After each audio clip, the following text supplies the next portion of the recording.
virus is still out there and is still dangerous, but at the same time restricting our liberties and causing economic havoc has to be managed very carefully too. The dilemma for us as a country and for the governments around the UK throughout the winter to come. Chris, thank you. Hotel and restaurant owner Whitbread has warned it may have to make up to 6,000 job redundancies. The company buying the Premier Inn, Beefeater and Brewers Fayre brands has blamed the cuts on a big drop in sales, especially from business trip travellers staying in its city centre hotels. Whitbread is launching a consultation on the changes and hopes the majority of the redundancies will be voluntary. The holiday firm TUI is also warning it may have to make significant job cuts. The company says bookings for trips over winter are currently down 60% on normal, which comes after it had to cancel lots of holidays, of course, this summer. TUI is planning to cut its costs by a third, which could impact 8,000 roles across its global workforce. Also, some news from Michael Gove in connection with getting fans into sports grounds. Now, this has been a drip drip. Granted, we've been trying various things, haven't they, Sal? But it's about to change. Yeah, what an interesting interview that was, because as Chris Mason was just saying, we did find out a few little bits and pieces, didn't we, from Michael Gove. You can see this picture here. This is actually from, I think it's Middlesbrough, Bournemouth, when they were trying this new system of having fans in to watch the game in a socially distanced way. And as Charlie said, that was going to start coming in from October the 1st, around 1,000 fans in a football stadium at the very least. Michael Gove said something really interesting to Louise this morning. He said, we're looking at how we can, for the moment, pause that programme. Roughly translated, that's not going to happen, is it? That's going to absolutely have to stop. That's something that we are going to get confirmed later on today. It's going to have a huge impact in financial terms for the football clubs. The Premier League have suggested it's going to cost them around £100 million a month if the fans don't come back. There is also a suggestion that the government are asking various different sporting bodies for ideas on how to basically keep them going, not just for the next month, but for several months now, because this situation may continue into the new year. It's one of the things that we're hearing, and the Premier League suggesting that there is a £1.5 billion rescue package needed. Michael Gove also talked, didn't he, about sporting events that were allowed to go ahead right at the start of the pandemic. He must be talking about Cheltenham, saying that it's in the nature of sporting events. There's a lot of mingling.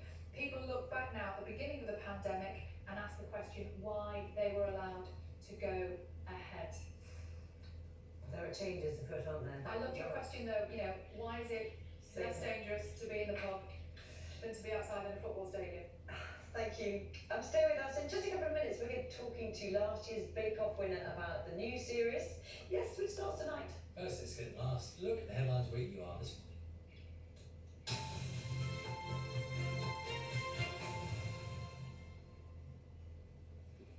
Good morning, I'm Asad Ahmed. A day after League Two side Leyton Orient announced that a number of its first team players have tested positive for coronavirus, no formal decision has been made yet about whether they'll still be playing their League Cup match against Tottenham Hotspur tonight. It's understood that if Orient can't field a team this evening, the game will be awarded to Spurs as there's not enough room in the schedule to rearrange the time. Londoners are being advised to get a flu jab to help protect against what's being called the double danger of flu and coronavirus.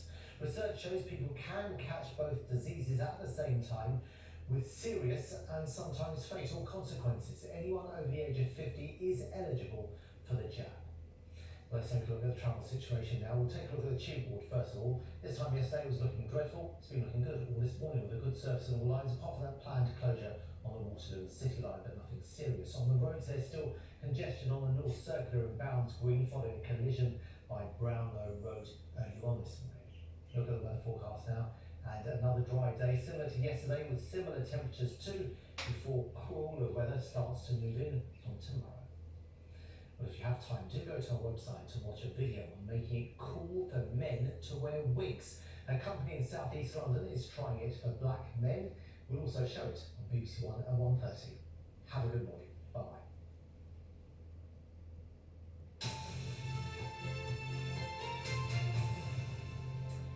So get ready for more Solly Bottom's marzipan masterpieces, the towering showstoppers, the Great British Bake Off, returning to our screens tonight. 12 new bakers will enter the tent to battle it out to be crowned champion of the 11th series. In a moment, we'll be speaking to last year's winner, but first, I'm excited about this. Let's have a look at tonight's episode.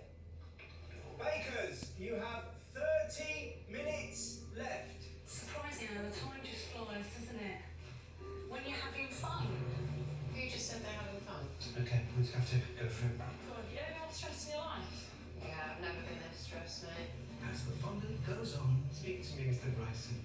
engineering makes way for artistry. Do this to your heroes for later and this isn't it? Mine doesn't look anything like him, it's just scary. It's so stressful, Paul. Why on earth did I get into this competition? I don't know. You chose to come I know you. The hell is that? This? Death mask. Who is it? Grim Reaper? It's supposed to be Louis Theroux. Rude. I have faith he's going to stand up. Oh, so short his head around.